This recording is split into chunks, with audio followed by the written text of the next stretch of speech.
오늘 함께 나눌 말씀은 세상을 이기는 믿음입니다. 우리가 지난달 돌아보면 첫 번째 우리는 뿌리 내리는 믿음에 대해서 묵상했어요. 그리고 두 번째는 우리가 순전한 믿음에 대해서 묵상했고, 세 번째는 열매 맺는 믿음에 대해서 우리가 살펴보았습니다. 우리의 믿음이 뿌리를 내려야지만 우리 믿음이 흔들리지 않게 됩니다. 뿌리가 깊지 못하면 믿음이 흔들리고, 믿음이 흔들리면 우리의 삶도 흔들릴 수밖에 없는 거예요. 그래서 우리는 깊이 뿌리 내리는 연습을 해야만 됩니다. 두 번째, 우리는 우리의 믿음을 순전하게 지켜나가야 할 의무가 우리 가운데 있다는 거예요. 하나님 우리에게 깨끗한 믿음을 주셨어요. 순전한 믿음을 주셨어요.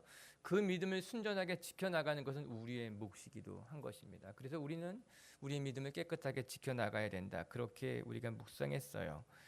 그리고 지난주에 살펴본 것은 열매 맺는 믿음이었습니다. 믿음이 있다면 그 믿음이 열매를 맺는 것, 입만 무성한 채 살아가는 신앙이 되는 것이 아니라 때가 되면 좋은 열매들을 풍성하게 많이 맺힐 때 하나님은 그 열매를 통해서 영광을 받으시는 것 아니겠습니까?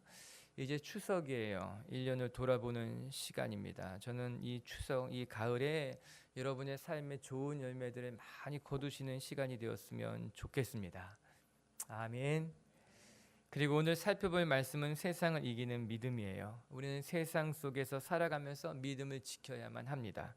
그리고 더 나아가서 이 믿음으로 세상 속에 맡겨진 일들을 잘 감당하는 사람들이 되어야만 돼요. 내 믿음 하나 잘 지키는 것, 그것도 중요한 일이지만 우리는 거기서 더 나아가서 우리에게 주어진, 맡겨진 일들을 잘 감당하는 믿음이 되어야 된다는 거죠. 이에 바울은 그의 영적인 아들인 디모데에게 이렇게 글을 썼습니다. 디모데전서 6장 12절을 자막을 통해 읽어볼게요. 시작. 믿음의 선한 싸움을 싸우라. 영생을 취하라. 이를 위하여 내가 부르심을 받았고 많은 증인 앞에서 선한 증언을 하였도다. 믿음의 선한 싸움을 싸우라라고 하는 거예요. 이것이 세상을 살아가는 우리들에게 주어진 바울의 메시지였어요. 하나님이 우리에게 주시는 말씀이었어요. 우리는 이 믿음의 선한 싸움을 감당해야 된다는 거예요. 세상의 풍조에 휩쓸려서 살아가는 것이 아니라, 세상 사람들처럼 살아가는 것이 아니라, 이 세상과 맞서서 하나님의 말씀대로 살아가는 것, 하나님의 말씀을 지키며 살아가는 것이 믿음의 선한 싸움입니다. 성경이 우리에게 이야기하고 있는 거예요.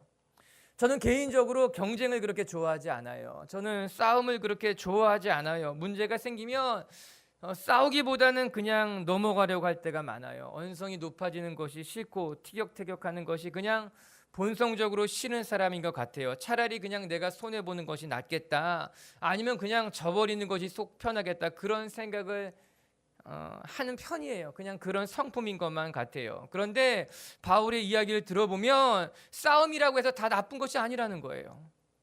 그리스도인이라고 해서 절대 싸우면 안 된다, 그것이 아니었어요. 분명 그것이 싸움이지만 싸움 가운데는 나쁜 싸움도 있지만 선한 싸움도 있다는 거예요. 우리가 피해야 될 싸움이 있지만, 져야 될 싸움이 있지만, 또 반면에 우리가 반드시 이겨야만 하는 싸움도 있다라고 하는 거예요. 저는 이 말씀을 처음 대할 때 많이 놀랐어요. 싸움 중에 선한 싸움이 있단 말인가? 정말 그런 싸움이 있는 것인가? 그런데 성경을 읽으면 읽을수록 하나님은 선명하게 우리에게 말씀해 주시더라고요. 싸움 중에는 선한 싸움이 있다는 거예요. 우리가 반드시 이겨야만 하는 싸움이 있다라고 하는 거예요. 몸부림을 쳐서라도 감당해내야 되는 싸움이 있다라고 하는 거예요. 그래도 우리는 물러서지 않는 거예요. 물러설 수 없는 거예요. 사랑하는 미치교회 성도 여러분, 우리에게 맡겨진 싸움, 우리가 싸워야 될 싸움이 선한 싸움이라면 그 싸움에 지지 않고 이겨낼 수 있는 하나님의 사람들에게 주님의 이름을 축복합니다. 우리가 감당해야 될 싸움이라면, 이겨야 될 싸움이라면, 그 싸움이 선한 것을 위한 싸움이라면, 그럼 우리가 어떻게 싸워야 할까? 어떻게 싸워야지 우리에게 맡겨진 이 싸움을 잘 감당할 수 있을까? 예수님 믿고 따라가는 사람들은요, 대부분 싸움을 잘하는 사람들이 아니에요. 독한 사람들 많지 않아요. 싸움하면 이기는 사람보다 질 것 같은 사람들이 더 많은데, 어떻게 우리들이 이 세상 속에서 잘 싸울 수 있을까? 싸워서 이길 수 있을까? 여러분, 우리가 다른 방법 쓰는 사람들은 아니잖아요. 우리가 다른 사람 의지해서 편법으로 싸움에 이기려고 하는 사람들도 아니잖아요. 그럼 어떻게 우리가 이 싸움을 싸워갈 수 있을까? 어떻게 이 싸움을 승리로 이겨갈 수 있을까? 요한복음 요한 1서 5장 4절에는 이런 말씀이 나옵니다. 우리 한번 큰 목소리 읽어봐요. 시작. 무릇 하나님께로부터 난 자마다 세상을 이기느니라. 우리의 믿음이니라. 아멘. 우리 한번 다시 읽어봅니다. 시작. 무릇 하나님께로부터 난 자마다 세상을 이기느니라. 세상을 이기는 승리는 이것이니 우리의 믿음이니라. 아멘. 참 놀라운 고백이 담겨져 있지 않습니까? 사도 요한이 말하기를 세상을 이기는 것이 오직 믿음이라고 하는 거예요. 하나님에게서 난 자마다 세상에서 이긴다라고 하는 거예요. 하나님에게서 하나님이 주신 믿음으로 싸울 때 비로소 우리가 승리하게 된다는 말씀 아니겠습니까? 그래서 세상에서 싸우는 선한 싸움을 우리가 어떻게 감당할 수 있는가? 하나님이 주시는 믿음으로 감당해야 된다는 거예요. 하나님이 주시는 믿음으로 감당할 때 우리는 선한 싸움을 이길 수 있는 거예요. 선한 싸움을 감당하게 된다라고 하는 거예요. 오늘의 제목이에요. 세상을 이기는 믿음이란 무엇이냐? 세상을 이기는 믿음을 가져야지만 선한 싸움에서 승리할 수 있는 거예요. 오늘 본문 33절은 이렇게 시작이 돼요. 같이 한번 읽어봐요. 시작.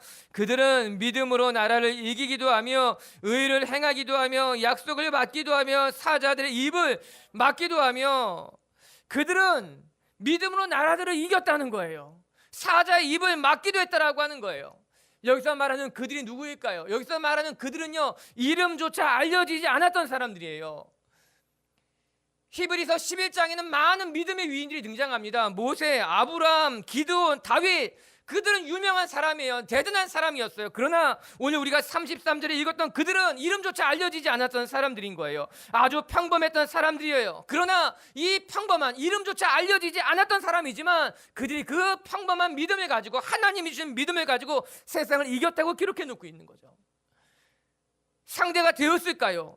이름조차 알려지지 않았던 이 평범한 사람들이 세상을 상대로 싸웠을 때 정말 이길 수 있었을까요? 그들이 이길 것이라 사람들이 예상을 했을까요? 아니에요. 저는 그렇게 생각하지 않아요. 아마 질 것이야, 감당하지 못할 것이야, 패배할 것이야. 저들은 그렇게 능력 있는 사람이 되지 못해. 그들은 대단한 사람이지 않으니까. 사람들은 모두 예상하지 못했을 거예요. 저렇게 평범한 사람들이 세상을 상대로 이긴다고 하는 것을.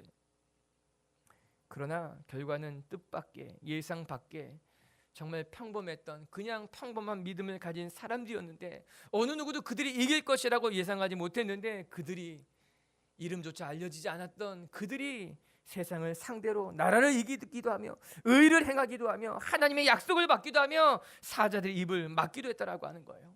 그래서 더 큰 은혜가 되는 거예요. 그래서 우리가 닮아가야만 하는 거예요. 이름조차 알려지지 않은 작은 사람들이지만 그들이 믿음을 가지고 세상 속에 나아갔더니, 믿음을 가지고 선한 싸움을 싸웠더니 그들이 승리했다라고 하는 거예요. 다윗이 골리앗과 싸울 때에 다윗은 담대했어요. 여러분, 다윗과 골리앗 누가 이길 것이라고 생각했겠어요? 여러분, 골리앗 앞에 다윗은 아주 보잘것없는 소년이었잖아요. 다윗은 고작 물맷돌 5개를 준비하고 그 골리앗 앞에 나갔잖아요. 어느 누구도 다윗이 이길 것이라고는 상상하지 못했어요. 그러나 다윗이 이겼어요. 믿음을 가지고 나갔기 때문이에요.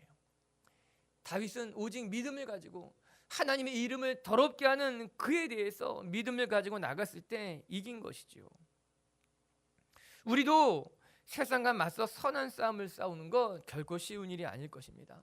세상은 골리앗보다 더 크고 강할 때가 많아요.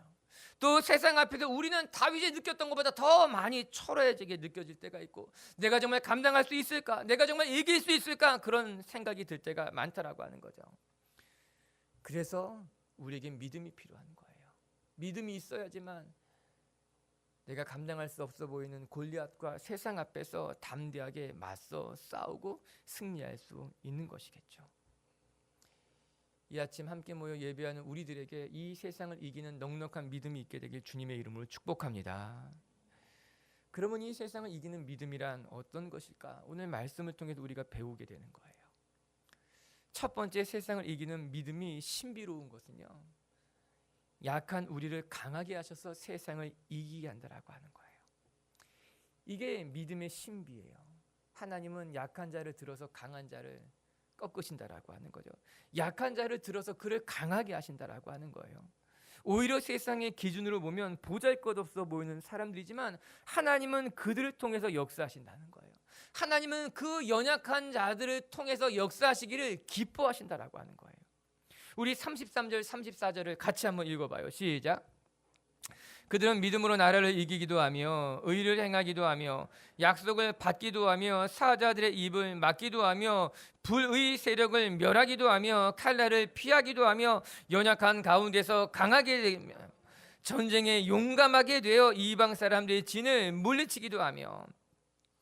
믿음으로 나라를 이긴 믿음의 조상들에 대해서 이야기하고 있는데 그중에 눈에 띄는 것은 34절에 연약한 가운데서 강하게 되기도 하며 라는 문구인 거예요. 즉 믿음으로 선한 싸움을 감당할 때 그들이 경험한 것이 무엇인가? 하나님이 나를 강하게 했다는 것을 경험한 거예요. 나는 연약했는데, 나는 감당할 수 없었는데 하나님이 연약한 우리를 강하게 하셨다고 하는 것. 한없이 연약하여서 세상에 감당할 수 없었지만 하나님이 우리의 힘이 되었습니다. 하나님이 우리를 강하게 하셨습니다. 그것을 그들이 경험했다라고 하는 거예요. 이것은 너무나 중요합니다.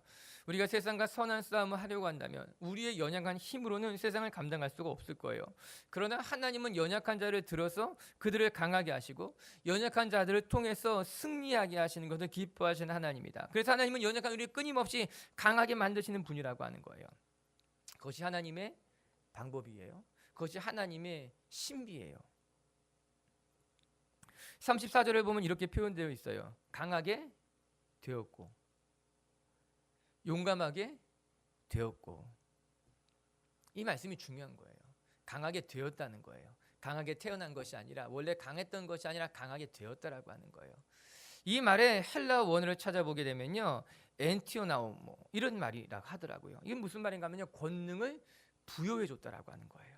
즉 약한 자들에게 하나님이 권능을 부여해 주신 거예요. 부족한 자들에게 하나님의 권능을 채워주신 것이 강하게 되었다라고 하는 그 단어가 가진 의미인 거죠. 힘의 근원이 나에게, 우리에게 있었던 것이 아니라 하나님이 우리에게 권능을 부여해 주신 거예요. 위로부터 하나님의 은혜가 임하게 되자 그들이 강해졌어요. 용감해졌다라고 하는 거예요. 예수님이 승천 후에 120명의 제자들이 마가의 다락방에 모여서 기도하기 시작했습니다. 그러던 어느 날 성령님께서 불의 혀처럼 갈라지는 못으로 각 사람에게 임했어요. 성경 그렇게 기록해 놓고 있어요. 그렇게 되자 그들이 모두 충만함을 받아 성령님의 말하게 하심으로 각자 다른 방언을 말하기 시작했고 초대교회가 그렇게 시작됐다고 성경은 증언하고 있습니다. 성령님이 그들에게 임하여 그들이 권능을 받게 된 거예요. 그렇게 초대교회가 세워졌고 하나님의 역사가 시작됐어요.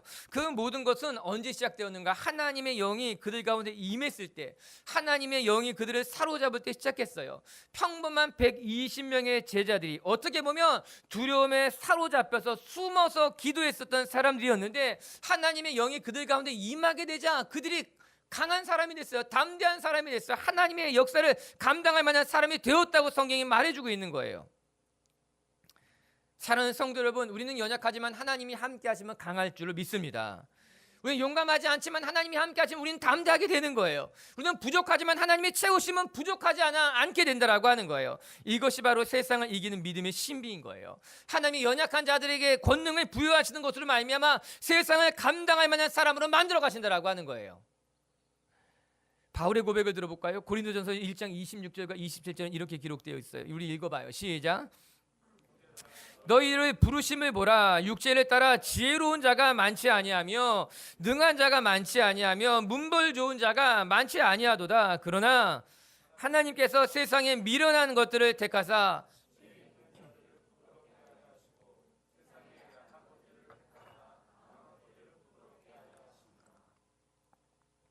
지혜로운 자가 많지 않았다는 거예요. 너희들 가운데 능력 있는 자들이 많지 않았다라고 하는 거예요. 너희는 다 한결같이 무엇인가 부족한 사람, 모자란 사람들, 너희 가운데 지혜 있는 자들이 있었느냐? 너희 가운데 대단한 능력을 가지고 있는 사람들이 있었느냐? 아니라는 거예요. 그러나 하나님은 지혜 없는 자들을 택했어. 하나님은 부족한 자들을 택했어요. 그래서 하나님의 일들을 감당하게 했다라고 하는 거예요. 여러분, 왜 하나님이 연약한 사람을 택하는지 아십니까? 왜 하나님이 지혜 없는 자들을 택하는지 아십니까? 강한 자들을 택하면 일을 하기가 더 좋잖아요. 능력 있는 자들을 택하면요, 더 수월하게 더 좋은 퍼포먼스를 만들어낼 수 있잖아요. 그런데 왜? 무엇 때문에? 하나님은 굳이 연약한 자들을 태워서 살려서 그들 통해 역사하시는 걸까요? 그 이유가 후반절에 나와요. 28절 29절을 계속해서 읽어볼까요? 시작. 하나님께서 세상에 천한 것들과 멸시받는 것들과 없는 것들을 택하사 있는 것들을 폐하려 하시나니 이는 아무 육체도 하나님 앞에서 자랑하지 못하게 하려 하심이라.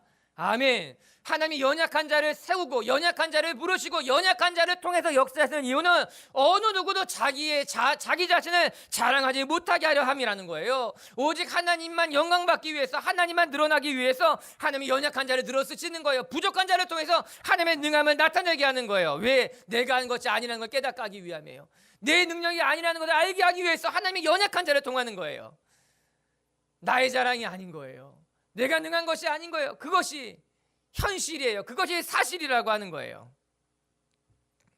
다시 처음으로 돌아가 본다면 우리는 선한 싸움을 감당해야 할 것입니다. 그러나 우리는 선한 싸움을 싸우기에는 너무나 연약하다는 거죠.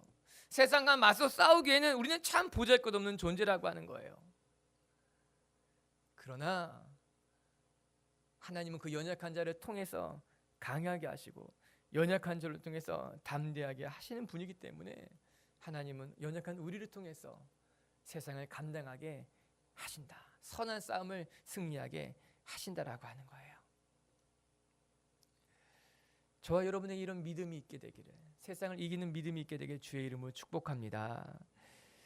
여기서 우리가 꼭 기억해야 될 말씀이 한 절이 있는데 제가 읽어드릴게요. 로마서 1장 17절이요. 거긴 이런 말씀이 나와요. 복음에는 하나님의 의가 나타나서 믿음으로 믿음에 이르게 하나니 오직 기록된 바 의인은 믿음으로 말미암아 살게 합니다. 믿음으로 믿음에 이르게 하나니, 우리가 연약하지만 우리 속에 믿음을 가지고 있으면 그 믿음은 우리를 더 큰 믿음으로 인도한다는 거예요. 우리의 믿음이 지금 작다 할지라도 우리가 이 믿음을 붙들게 되면, 이 믿음이 뿌리를 내리게 되면 이 믿음이 자라서 우리를 더 큰 믿음으로 이끌어가게 된다라고 하는 거예요. 그것이 세상을 이기는 믿음이라고 하는 거예요. 세상을 이기는 믿음은요, 처음부터 대단한 믿음이 아닐 거예요. 우리는 작은 믿음일지 모르지만, 우리 믿음이 연약한 믿음일지 모르지만 우리가 이 믿음을 붙들려고 몸부림을 치면, 이 믿음으로 살려고 애를 쓰면 이 믿음은 우리를 더 큰 믿음으로 인도한다. 믿음으로 우리를 인도하게 될 것이다. 그래서 그 믿음이 너를 살게 할 것이고, 그 믿음이 세상을 감당하게 할 것이고, 그 믿음이 너를 온전하게 만들어가게 한다라고 하는 거예요. 그것이 우리에게 허락된 주의 축복, 믿음의 선물이라고 하는 거예요. 아멘. 두 번째, 세상을 이기는 믿음이란 무엇인가 하면, 여러분, 세상을 이기는 믿음은요, 고난을 참고 견디는 능력이라고 하는 거예요. 이제 35절을 읽어볼게요. 시작. 여자들은 자기의 죽은 자들을 부활로 받아들이기도 하며 밭에 구차히 풀려나기를 원하지 아니하였으며, 눈에 띄는 말씀은 심한 고문을 밭에 구차히 풀려나기를 원하지 않았다라고 하는 말씀일 겁니다. 고문 속에서도 자신의 믿음의 경주를 다했다는 거죠. 뿐만 아니라 스스로 자기의 영적인 자존심을 지켜갔다라고 하는 거예요. 세상을 이기는 믿음이란 고난에도 불구하고 그 고난을 참고 견디는 능력이 된다는 것을 우리가 기억해야만 됩니다. 세상을 이기는 믿음이라고 하는 것은요, 불패의 신화를 만들어가는 싸움만은 아니에요. 월등한 차이가 나서 세상과 싸울 때 100대 0 스코어를 만들어가면서 이겨가는 경기라고 생각하면 우리가 상처받을 수 있어요. 그렇지 않을 수 있다라고 하는 거예요. 하나님께서는 분명히 우리에게 승리를 주실 줄로 저는 믿습니다. 그건 변함없는 사실이에요. 우리는 반드시 이길 거예요. 그렇다고 해서 우리가 언제나 대승을 거둘 거다, 우리에게는 피해가 전혀 없을 것이다, 그렇게 생각하면은 큰 착각이에요. 우리의 선한 싸움은요, 반드시 승리할 거지만요, 때로는 지칠 거예요. 때로는 큰 상처를 입기도 할 거예요. 때로는 내가 감당하기 어려워서 포기하고 싶은 유혹이 들기도 할 거라는 거예요. 늘 100대 0으로 이기는 게임이라면 문제가 없겠죠. 우리가 세상과 싸우는 선한 싸움이 마치 초등학교도 들어가진 어린 아이들과 달리기 하는 시합 정도 되는 거라면 우리는 여유를 부릴 수 있을 거예요. 그러나 우리가 싸우는 선한 싸움은 그런 여유를 부릴 만한 싸움이 아니라고 하는 거예요. 늘 100대 0으로 이기는 그런 싸움이 아니라고 하는 거예요. 우리가 읽은 말씀처럼 우리는 이 세상과 선한 싸움을 하면서 때로는 심한 고문을 당하기도 하는 거예요. 감당하기 힘든 환난에 처해지기도 하는 거예요. 때로는 포기하고 싶은 유혹도 드는 싸움이 우리가 싸우는 선한 싸움이라고 하는 거죠. 그런데 놀라운 것은 믿음을 가진 사람들은요, 그 극심한 환난 속에서도 자기를 지켜갈 수 있는 힘을 하나님이 주신다라고 하는 거예요. 감당하기 어려운 극심한 상황 속에서도 참고 견디는 능력을 가지게 된다라고 하는 거죠. 이것이 우리가 이 세상을 이기는 버티는 힘이 되는 거예요. 견디는 힘이 되는 거예요. 세상과 맞서 싸울 때에 내 자신을 지키고 버티고 견디는 힘, 여러분 잘 싸우는 것도 중요하지만요, 잘 버티는 것은 더 중요해요. 따라하세요. 잘 싸우는 것도 중요하지만 잘 버티는 것은 더 중요하다. 어쩌면 지금 이 시대는 우리가 버티는 때인지 몰라요. 견뎌야 되는 때인지 몰라요. 참아야 되는 때인지 모른다는 거예요. 잘 때리면 이긴다고 생각할 수 있어요. 내가 열심히 게임해가지고 많은 골을 넣으면 이긴다고 생각할 수 있어요. 그러나 그렇지 않아요. 잘 때리더라도요, 한 대 잘못 맞으면 지는 거예요. 내가 10골을 열심히 차 넣었다 하더라도요, 상대방이 20골을 넣어버리면 질 수밖에 없는 게 경기, 게임이라고 하는 거예요. 이런 공격도 중요하지만요, 수비도 중요한 거예요. 선한 싸움을 싸우기 위해서 내가 강해지는 것, 내가 잘 싸우는 것, 그것도 중요하지만요, 어쩌면 우리는 잘 싸우는 그 와중에 잘 버텨내는 것, 잘 견뎌내는 것, 잘 인내하는 것이 어쩌면 더 중요할 수 있다라고 하는 거예요.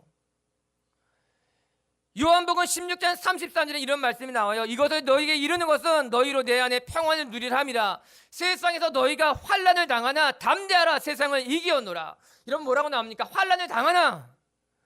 우리의 삶에 환난이 없다는 것이 아니에요. 환난이 있지만 환난이 있다는 거예요. 그러나 담대해야 된다라고 하는 거예요. 우리가 여러분 신앙을 가졌다고 하는 것은요, 환난이 없을 거라는 것과 이 꼴이 아니에요. 우리가 정말 날마다 열심히 새벽 예배를 드리고, 내가 열심히 셀 모임을 하고, 교회에서 봉사를 열심히 하고, 내가 정말 하나님 앞에 내 삶에 좋은 것을, 모든 것을 다 드렸다고 해서 우리의 삶에 환난이 없을 거야, 우리가 어려운 일을 당하지 않을 거야 생각한다면요, 그것은 사단의 유혹이에요. 그건 착각이에요. 그건 거짓이에요. 아니에요. 우리가 열심히 헌신해도 우리의 삶에 환난이 있어요. 어쩌면 열심히 헌신하는 사람에게 환난이 더 많을 수 있을 수 있어요. 욥을 보세요. 그는 정말 하나님을 잘 믿은 사람이에요. 정말 그는 신실한 사람이었어요. 그는 자기의 자녀들을 위해서도 정말 신실한 믿음을 지켰던 사람이었지만 그는 환난을 당해요.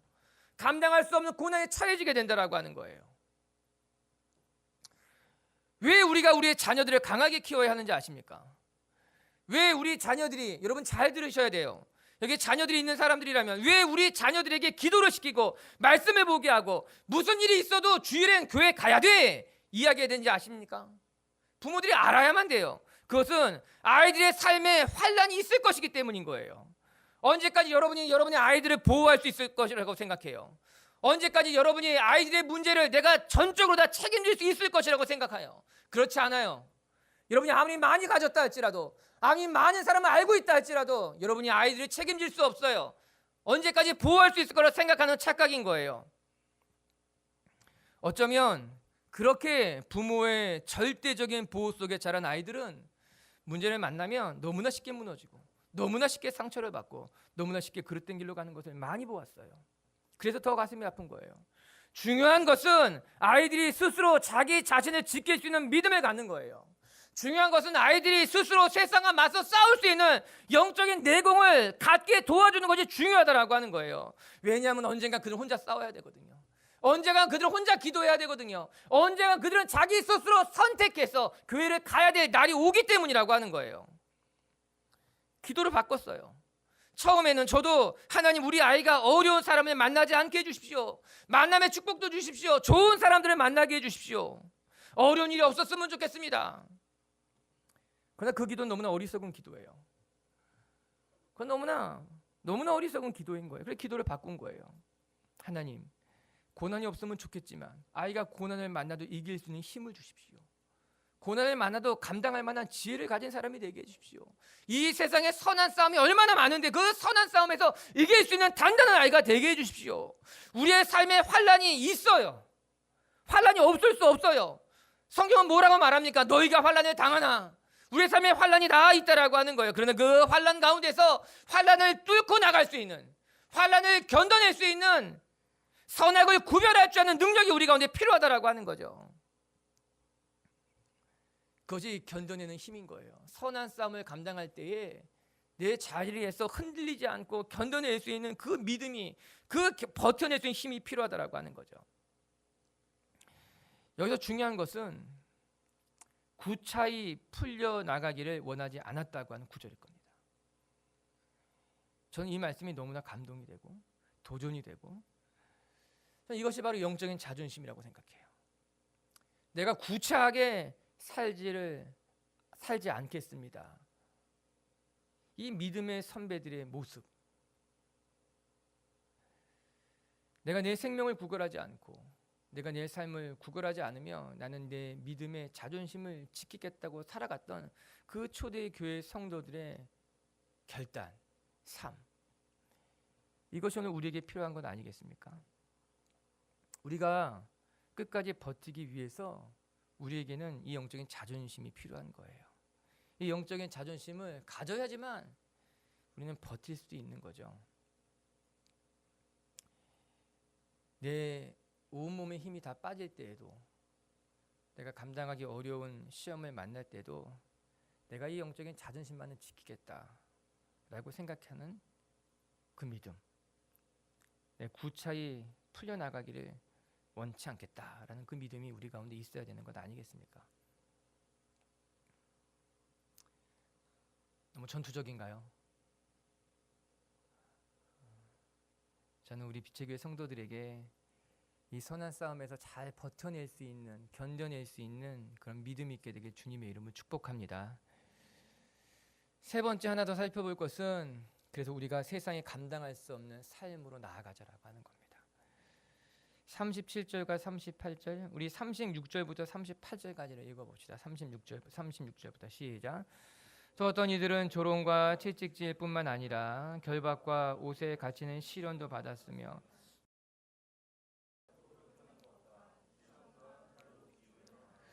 양과 염소의 가죽을 입고 유리하여 궁핍과 환난과 학대를 받았으니 이런 사람은 세상에 감당하지 못하느니라. 그들이 광야와 산과 동굴과 토굴에 유리하였느니라.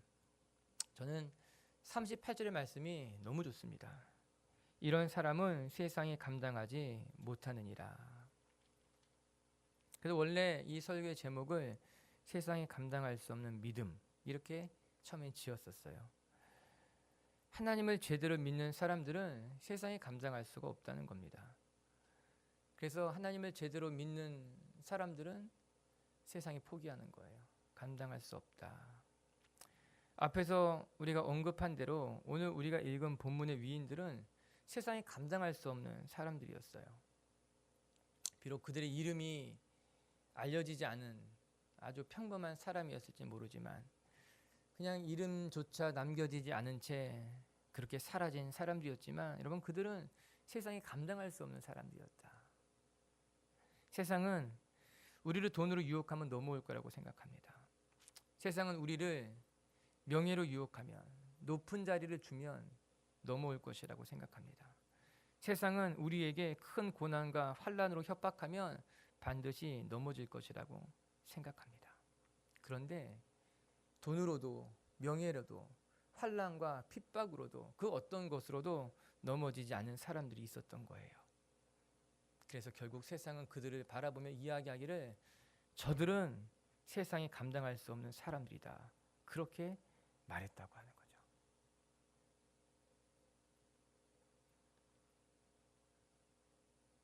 저는 우리가 그런 별명을 가진 교회가 되었으면 좋겠습니다.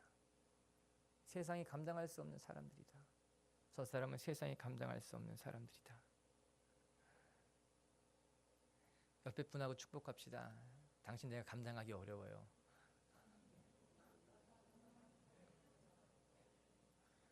그런 사람들이 있어요. 감당하기 어려운 사람들이 있어요. 그런데 이 말씀을 영어 성경으로 보면 그 뜻이 참 새롭습니다. 우리 자막을 통해서 한번 우리 NIV 한번 보여주실래요? 이렇게 나오죠. The world was not worthy of them. 세상이 그들에겐 전혀 가치로운 것이 아니었다는 거예요.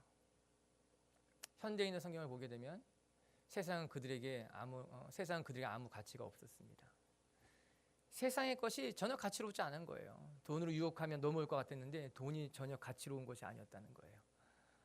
명예를 주면 넘어올 줄 알았는데 명예를 전혀 가치로운 게 아니라, 나는 그거 중요하지 않아요. 괜찮아요. 저는 높은 자리 좋지 않아요. 그래? 그럼 뭘로 너를 넘어뜨릴 수 있니? 무엇은 너를 쓰러뜨릴 수 있는 거야? 그 어떤 것으로도 하나님의 사람을 쓰러뜨릴 수 없었던 것은 그들은 세상의 것이 그렇게 중요하지 않았던 거예요. 세상의 것을 그렇게 부러워하지 않았던 거예요. 세상의 것들 쫓아가고 싶었던 마음이 전혀 없었던 거예요. 너무 훌륭하지 않습니까? 이거 멋지지 않아? 아니, 안 멋진데요. 이거 너무 좋지 않아? 그 뭐예요? 뭔지 모르겠어요. 이거 줄게. 그거 저 없는 써도 돼요. 세상에 소중하다고 여기는 것들, 세상이 중요하다고 여기는 가치들, 기준들, 그 모든 것이 오늘 성경에 나온 그들에게는 전혀 중요한 것이 아니었다라는 거예요. 그리고 오직 그들에게 가장 중요한 것은 예수 그리스도였고 하나님의 나라였고 하나님의 교회였다라고 하는 거예요. 그들에게 가장 중요했고 가장 소중했고 자기의 목숨을 바칠 만큼 사랑하는 것, 그것이 바로 예수 그리스도고 그것이 바로 십자가고 그것이 바로 하나님의 교회고 그것이 바로 우리에게 주신 거룩한 꿈이라고 하는 거예요. 사랑하는 성도 여러분, 세상의 것에 마음을 빼앗기면 우리는 세상을 이길 수가 없습니다. 세상의 것에 너무 큰 가치와 의미를 부여하면 우리의 삶은 불행해질 수밖에 없습니다. 그러나 우리가 오직 주님만 바라보고 살아간다면 세상의 것에 결코 넘어지지 않는 하나님의 사람들이 될 줄로 믿습니다. 그래서 세상에 감당할 수 없는 그런 사람들이 될 줄로 저는 믿습니다. 그렇게 살아가는 저와 여러분들이 되길 주님의 이름으로 축복합니다. 말씀을 마칩시다. 하나님 우리에게 선한 싸움을 싸우라 이야기합니다. 싸움 중에는 선한 싸움이 있답니다. 우리가 이겨야만 하는, 우리가 감당해야 되는 그런 싸움도 있답니다. 우리 미치교회 성도들이 그 선한 싸움에서 승리할 수 있는 믿음을 가진 분들이 되게 주님의 이름으로 축복합니다. 첫 번째, 세상을 이기는 믿음은, 그 믿음이 신비로운 것은 하나님은 약한 사람들을 강하게 하셔서 부족한 자들을 채우셔서 세상을 이기게 감당하게 하신다라고 하는 거예요. 오늘 우리가 부족하지만 우리가 믿음을 붙든다면 하나님은 우리를 통해서 우리를 강하게 하셔서 세상을 이기게 할 줄로 믿습니다. 그리고 두 번째, 세상을 이기는 믿음은 모든 환난과 고난을 참고 견디는 능력이라고 하는 거예요. 우리의 삶에 환난이 있으나 담대하십시오. 잘 참고 견뎌내십시오. 그래서 하나님이 저와 여러분을 통해 영광 받으시기를 바랍니다. 그리고 세 번째, 세상이 감당할 수 없는 삶을 살아가자. 세상을 이기는 믿음은 세상이 감당할 수 없는 사람이 되는 거예요. 기도합시다.